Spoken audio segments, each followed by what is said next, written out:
Good evening बंधु।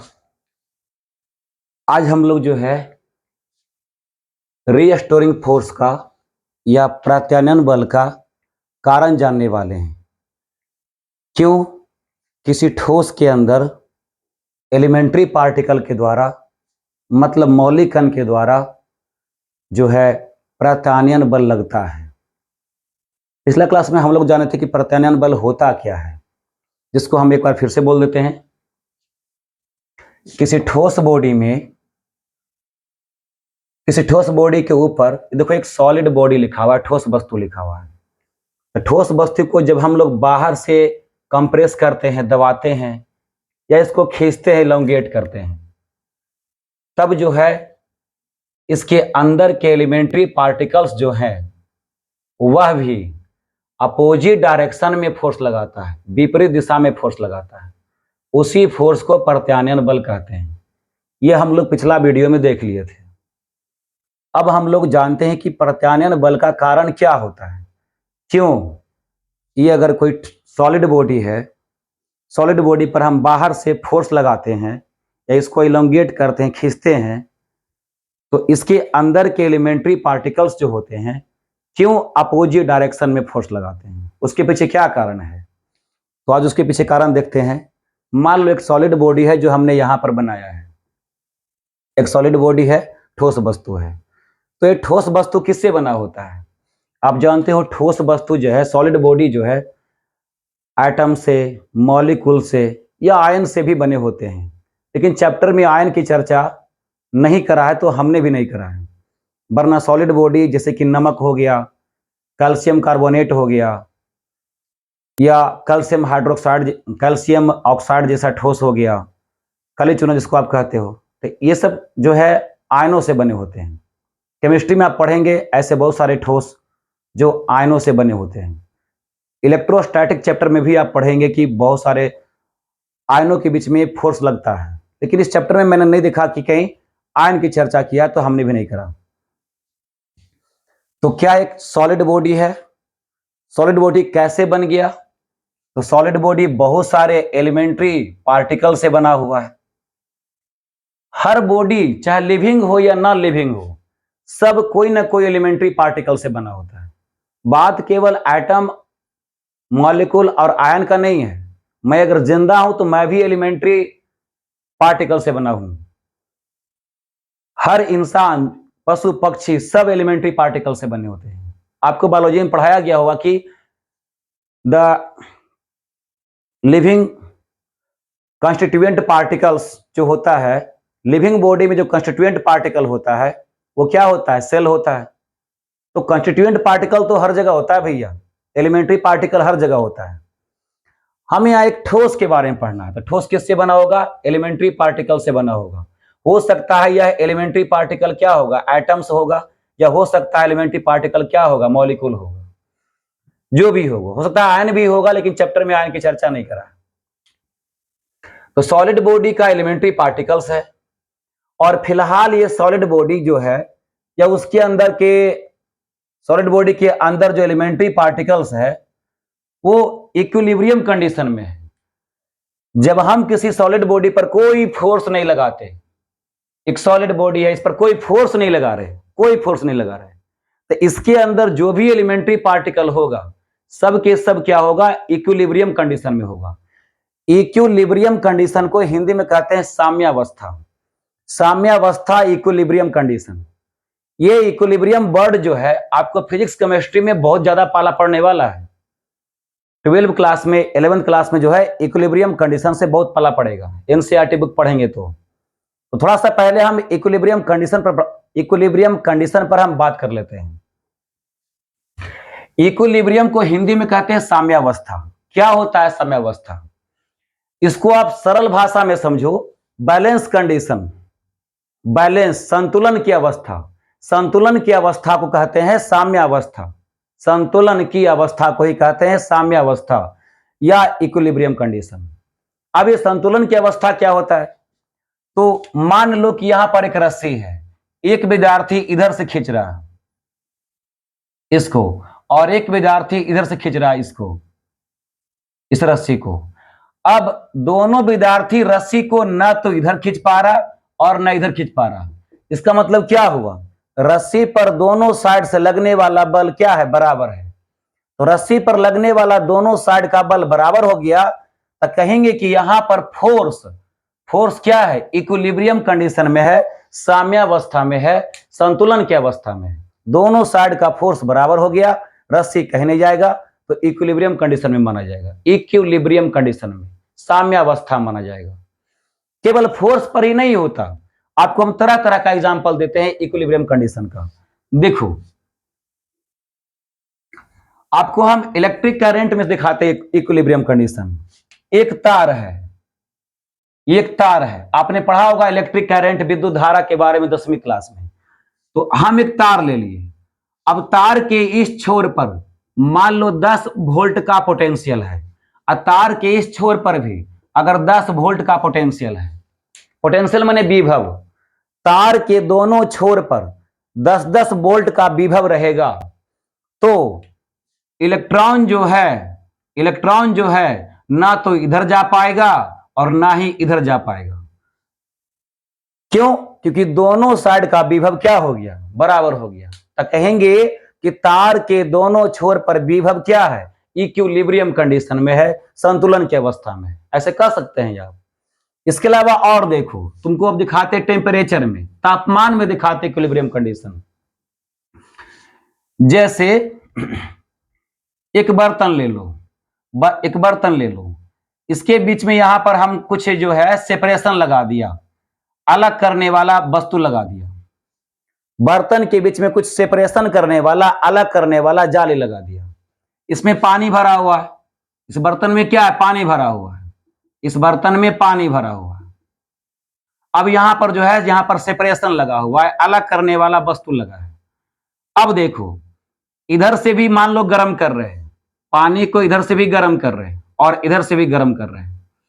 अब मान लो कि इधर का तापमान हो गया 10 डिग्री सेंटीग्रेड, इधर का भी तापमान हो गया 10 डिग्री सेंटीग्रेड। तो दोनों साइड से गर्म कर रहे, तापमान 10 डिग्री सेंटीग्रेड, दोनों साइड का तापमान बराबर है। तो अब हीट एनर्जी जो है, तापीय ऊर्जा जो है, इधर से इधर नहीं जाएगा और इधर से इधर नहीं आएगा। क्यों? दोनों साइड का तापमान बराबर है।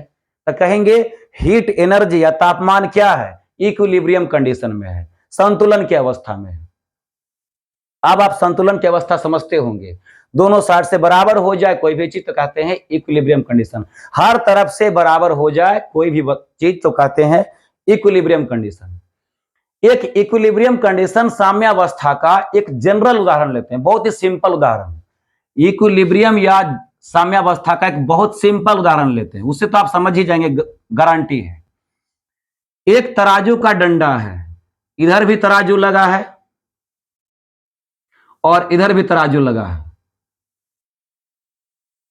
तराजू का डंडा है, दोनों साइड से तराजू लगा है, दोनों साइड से तराजू लगा है। ये अब देखो, 1 केजी का बटखारा अगर आप इधर रखते हैं, 1 किलोग्राम का बटखारा आप इधर रखते हैं और 1 किलोग्राम का बटखारा आप इधर रखते हैं, तो बताओ दोनों साइड जब तुमने 1-1 किलो का बटखारा रख दिया तो डंडी किधर झुकेगा, डंडी किधर झुकेगा, कहीं नहीं झुकेगा, डंडी बीच में रह जाएगा, इधर भी नहीं झुकेगा, इधर भी नहीं झुकेगा, क्योंकि दोनों साइड का बटखारा क्या है, बराबर बराबर लगा हुआ है। तो दोनों साइड का बाट अगर बराबर लगा रखे हो तो डंडी कहीं नहीं जाएगा। तो क्या कहते हैं इसको, इक्विलिब्रियम कंडीशन में है, साम्यावस्था में है। फिलहाल तराजू कौन अवस्था में है, इक्विलिब्रियम कंडीशन में है, साम्यावस्था में है, संतुलन की अवस्था में है, बैलेंस अवस्था में है। अब आप इक्विलिब्रियम कंडीशन समझते होंगे। और एग्जांपल ले लो, बच्चे लोग को मैंने देखा इक्विलिब्रियम कंडीशन आते ही जो है उनकी हवा निकलने लगता है, कोई बड़ी बात नहीं है।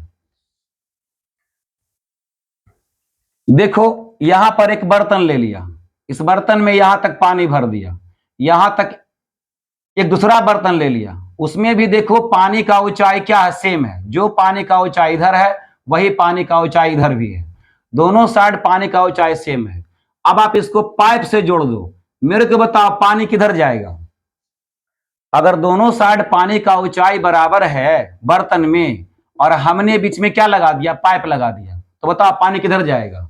कहीं नहीं जाएगा, पानी स्थिर रह जाएगा। तो जब पानी ऐसे में स्थिर रह जाएगा तो कहेंगे पानी का जो ऊंचाई क्या है या पानी का दाब क्या है? पानी का दाब क्या है? साम्यावस्था में है, इक्विलिब्रियम कंडीशन में है। तो इक्विलिब्रियम कंडीशन मतलब होता है साम्यावस्था। इसको बैलेंसिंग कंडीशन भी कह सकते हैं, संतुलन की अवस्था भी कह सकते हैं। समझ गए होंगे आप।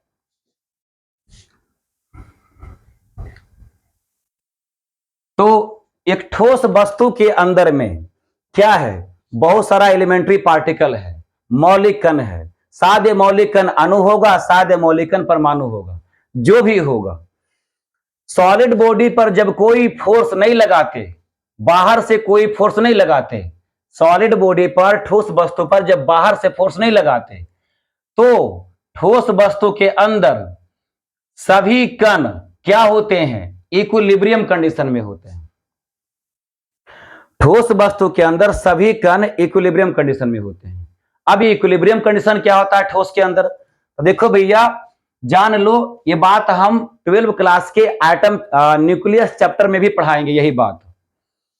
तो सॉलिड बॉडी के अंदर जो भी एलिमेंट्री पार्टिकल होता है, हर एलिमेंट्री पार्टिकल दूसरे पार्टिकल से निश्चित दूरी पर होता है।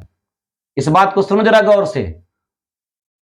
ये अगर एक एलिमेंट्री पार्टिकल है तो अपने बगल के एलिमेंट्री पार्टिकल से एक निश्चित दूरी पर रहेगा।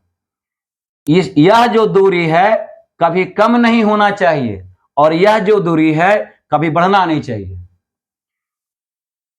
तो ये जो एलिमेंट्री पार्टिकल है अपने बगल वाला एलिमेंट्री पार्टिकल से एक निश्चित दूरी पर रहता है। हर एलिमेंट्री पार्टिकल अपने बगल के एलिमेंट्री पार्टिकल से एक निश्चित दूरी पर रहता है, चारों तरफ का दूरी बराबर होता है। तो एलिमेंट्री पार्टिकल अपने चारों तरफ के एलिमेंट्री पार्टिकल से एक निश्चित दूरी पर होता है और ये जो दूरी होता है फर्मी में मापा जाता है, फेमटोमीटर में मापा जाता है। वो भविष्य की बात है। फिलहाल बस इतना समझो कि ऐसा नहीं है कि सारे एलिमेंट्री पार्टिकल ठोस के अंदर सारे एलिमेंट्री पार्टिकल एक दूसरे से सटे होते हैं, चिपके होते हैं, ऐसा बिल्कुल नहीं है। भ्रम में मत रहना। अक्सर बच्चों के दिमाग में एक भ्रम रहता है कि ठोस के अंदर सभी एलिमेंट्री पार्टिकल, चाहे आइटम हो, चाहे मॉलिक्यूल हो, चाहे अणु हो, चाहे परमाणु हो, सब आपस में सटे होते हैं, चिपके होते हैं। ऐसा बिल्कुल नहीं होता। ठोस के अंदर सभी एलिमेंट्री पार्टिकल दूसरे एलिमेंट्री पार्टिकल से एक निश्चित दूरी पर होते हैं, एक निश्चित दूरी पर होते हैं। हर तरफ का दूरी क्या रहेगा? निश्चित रहेगा। यह होता है हर सॉलिड बॉडी में, एलिमेंट्री पार्टिकल में। ऐसा होने से क्या होता है? अब हम आगे बोल रहे हैं।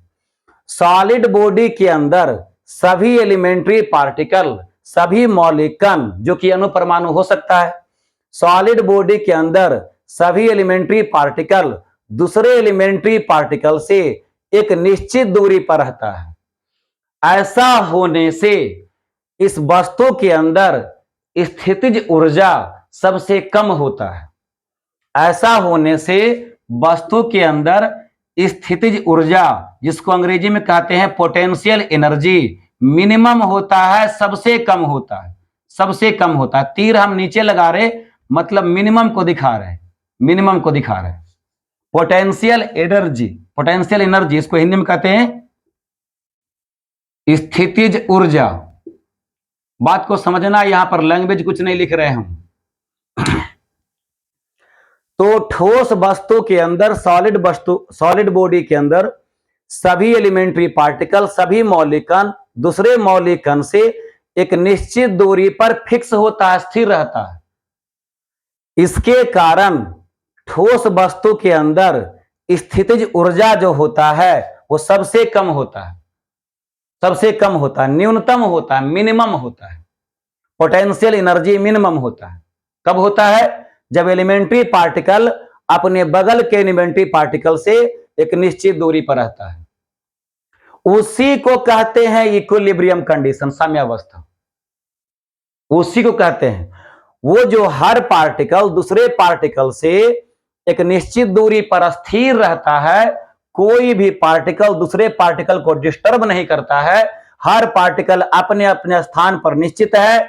इसके कारण दो पार्टिकल के बीच में दूरी भी क्या है, निश्चित है, और इस समय पोटेंशियल एनर्जी न्यूनतम है, सबसे कम है। तो यही कंडीशन क्या कहलाता है, इक्विलिब्रियम कंडीशन, साम्यावस्था कहलाता है। इक्विलिब्रियम कंडीशन में, साम्यावस्था में कोई भी पार्टिकल दूसरे पार्टिकल पर फोर्स नहीं लगाता है। इक्विलिब्रियम कंडीशन में, साम्यावस्था में कोई भी पार्टिकल बगल के पार्टिकल पर फोर्स नहीं लगाता, स्थिर रहता है। अब इससे आगे बढ़ते हैं। ये तो हुआ कब की बात, जब हम सॉलिड बॉडी पर कोई फोर्स नहीं लगा रहे हैं। लेकिन देखो, हम सॉलिड बॉडी को क्या कर रहे हैं, दोनों तरफ से दबा रहे हैं। सॉलिड बॉडी क्या कर रहे हैं, दोनों तरफ से दबा रहे हैं। अब सॉलिड बॉडी को दोनों तरफ से दबाएंगे तो कुछ ना कुछ क्या होगा, पार्टिकल के बीच का डिस्टेंस घटेगा, दूरी घटेगा। ये जब सॉलिड बॉडी को दोनों साइड से दबाओगे तो दबेगा। अब जरूरी नहीं है कि इतना अधिक दबे कि हमको दिखाई दे, दबाने पर कुछ ना कुछ दबता है। अब हल्के से दबाने पर नहीं दबेगा। देखो ये क्या है, ये तो मतलब कि लचीला वस्तु है, इसको तो दबाएंगे तो दबता हुआ साफ दिखाई देता है। लेकिन इस लोहे के रॉड को जब दबाते हैं तो दबता हुआ साफ दिखाई नहीं देता, मगर यह भी दबता है, यह भी दबता है। फोर्स लगाने पर यह भी दबेगा, खींचेंगे तो यह भी खिंचाएगा। ये बात हम पिछला फर्स्ट वीडियो में कर चुके थे, रिजिड बॉडी बताए थे। तो वस्तु को जब हम दबाते हैं, माने कंप्रेस करते हैं, एनसीईआरटी कहता है संपीड़न करना। तो वस्तु को जब हम दबाते हैं तो वस्तु थोड़ा बहुत दबता है, चाहे वस्तु का दबना दिखाई दे या ना दिखाई दे, वस्तु को दबाने पर दबता है, कंप्रेस होता है, संपीड़ित होता है। तो वस्तु जब सॉलिड बॉडी जब कंप्रेस होगा, संपीड़ित होगा, तो उसके अणु क्या होंगे, पहले से तो जो पहले दूर दूर था अब क्या होगा, पास पास आएगा। इनके बीच की दूरी क्या होगा, कम होगा। पार्टिकल के बीच में दूरी क्या होगा, कम हो जाएगा। दूरी जब पार्टिकल के बीच में दूरी कम हो जाता है भाई, पार्टिकल के बीच में दूरी कम हो जाता है तो पार्टिकल चाहता है कि फिर से पहले जैसा बन जाए। पार्टिकल नहीं चाहता आपस में सटना, वो एक निश्चित दूरी पर रहना चाहता है। लेकिन आपने इसको दबा दिया तो सभी पार्टिकल जो हो गए पास पास आ गए, पहले से कम दूरी पर आ गए। तो कम दूरी पर आ जाएंगे तो पार्टिकल क्या चाहेंगे, फिर से हम पहले के जैसा दूरी पर चले जाएं। तो इसके लिए क्या होगा, सभी पार्टिकल एक दूसरा पर फोर्स लगाना शुरू करेगा। सभी पार्टिकल एक दूसरा पर फोर्स लगाना शुरू करेगा। कैसा फोर्स लगाना शुरू करेगा, दूर जाना चाह रहा है तो रिपल्सन फोर्स लगाएगा। रिपल्सन फोर्स माने दूर भगाने वाला फोर्स। रिपल्सन फोर्स मतलब दूर भगाने वाला फोर्स। अट्रैक्शन फोर्स मतलब खींचने वाला फोर्स। यहां पर देखो, अगर हम इसको, ये खींचने वाला फोर्स, ये क्या हुआ, दूर दबाने वाला फोर्स। खैर यहां पर हम इसकी बात नहीं कर रहे, हम यहां पर कह रहे हैं कि जब आप सॉलिड बॉडी को दबाओगे तो पार्टिकल क्या होंगे, पास पास आएंगे, क्योंकि आप दबा रहे हो। तो दबाओगे तो पास पास आएगा, परंतु पार्टिकल क्या चाहेगा, फिर से पहले जैसा दूर दूर चले जाए। तो क्या करेगा, पार्टिकल एक दूसरा पर फोर्स लगाएगा, तो एक दूसरा पर फोर्स बढ़ जाएगा। फोर्स बढ़ने से उनका जो है स्थितिज ऊर्जा का मान, पोटेंशियल एनर्जी का मान बढ़ जाता है। पोटेंशियल एनर्जी का मान बढ़ जाता है। अब पोटेंशियल एनर्जी का मान जो है, वस्तु के बीच में पोटेंशियल एनर्जी का मान बढ़ जाता है। इसीलिए जो है दबाने से, वस्तु को करने से, दबाने से, वस्तु को कंप्रेस करने से उनके मौलिक कणों के बीच पोटेंशियल एनर्जी क्या होता है, बढ़ जाता है। अब पोटेंशियल एनर्जी बढ़ जाता है, नेचर है, बढ़ जाएगा। इसके पीछे क्या क्यों कारण नहीं है, दबाओगे पार्टिकल पास पास आएगा, उनके बीच में पोटेंशियल एनर्जी बढ़ जाएगा। पोटेंशियल एनर्जी बढ़ जाएगा तो सभी पार्टिकल एक दूसरा पर फोर्स लगाना शुरू करेगा, सभी पार्टिकल एक दूसरा पर फोर्स लगाना शुरू करेगा। उसी फोर्स के कारण कौन सा बल उत्पन्न होगा? रीस्टोरिंग फोर्स उत्पन्न होगा। बात समझे? यहां पर हम फिर से बता रहे, पंखा मैं बंद करके पढ़ा रहा हूं क्योंकि वो आवाज डिस्टर्ब होगा, इसलिए। गर्मी का मौसम है। रीस्टोरिंग फोर्स, हम कह रहे ये साम्यावस्था, इक्विलिब्रियम कंडीशन है। इक्विलिब्रियम कंडीशन में सभी पार्टिकल एक दूसरे से निश्चित दूरी पर होते हैं। साम्यावस्था में सभी पार्टिकल एक दूसरा से निश्चित दूरी पर होते हैं। हम इसको क्या कर रहे हैं? दबा रहे हैं। दबाएंगे तो क्या होगा? पार्टिकल के बीच में दूरी घट जाएगा। पार्टिकल के बीच में दूरी कम हो जाता है तो क्या होता है कि उनका पोटेंशियल एनर्जी बढ़ जाता है। पोटेंशियल एनर्जी बढ़ जाएगा, उसके कारण सभी पार्टिकल एक दूसरा को क्या करेगा? धक्का देना शुरू करेगा, रिपल्सिव फोर्स लगाना शुरू करेगा। और उसी रिपल्सिव फोर्स के कारण, धक्का देने वाला बल के कारण यहां पर कौन सा फोर्स उत्पन्न होगा? रीस्टोरिंग फोर्स, प्रत्यानयन बल उत्पन्न होगा। एक प्रत्यानयन बल ऐसे हो गया। दूसरी तरफ बात करते हैं, यदि इस वस्तु को, सॉलिड बॉडी को, सॉलिड बॉडी को जिसके अंदर सभी पार्टिकल क्या है? इक्विलिब्रियम कंडीशन में है, साम्यावस्था में है। तो सॉलिड बॉडी जिसके अंदर सभी एलिमेंट्री पार्टिकल इक्विलिब्रियम कंडीशन में है, सभी मौलिक कण साम्यावस्था में है, उस सॉलिड बॉडी को क्या करते हैं? खींचते हैं। खींचेंगे तो बाहर की ओर बल लगेगा, बाहर की ओर बल लगेगा। अब बाहर की ओर बल लगेगा तो क्या होगा? ये पार्टिकल दूर जाना चाहेगा। ये पार्टिकल, माफ करो, पार्टिकल दूर जाना चाहेगा नहीं, पार्टिकल दूर दूर हो जाएगा। पहले की अपेक्षा खींचने से पार्टिकल के बीच का दूरी क्या हो जाएगा? बढ़ जाएगा। अब पार्टिकल का दूरी जब बढ़ जाता है तो फिर से इनका पोटेंशियल एनर्जी क्या होता है? बढ़ जाता है।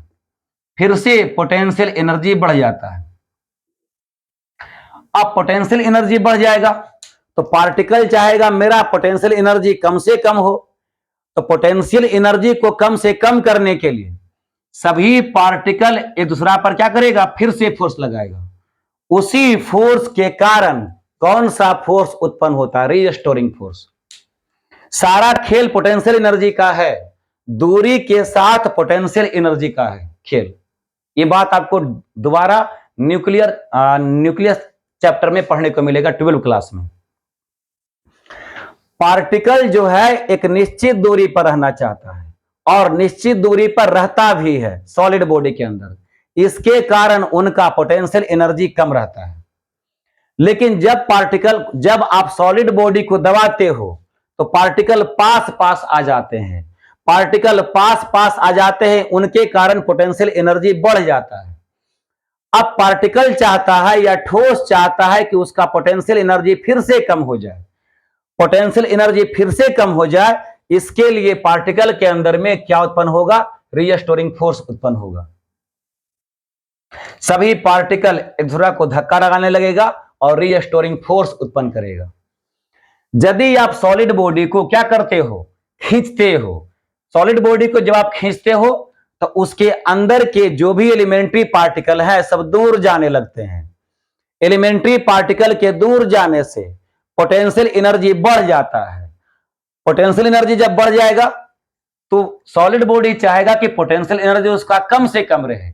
हर वस्तु का नेचर है कि पोटेंशियल एनर्जी उसका कम से कम रहे, बल्कि हमारा आपका, हम सब चाहते हैं कि हमारा पोटेंशियल एनर्जी कम से कम रहे।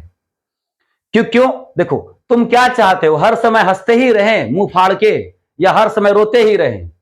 ना आप हंसते रहना चाहते हो, ना आप रोते रहना चाहते हो। आप चाहते हो हर समय शांत मुद्रा में रहें।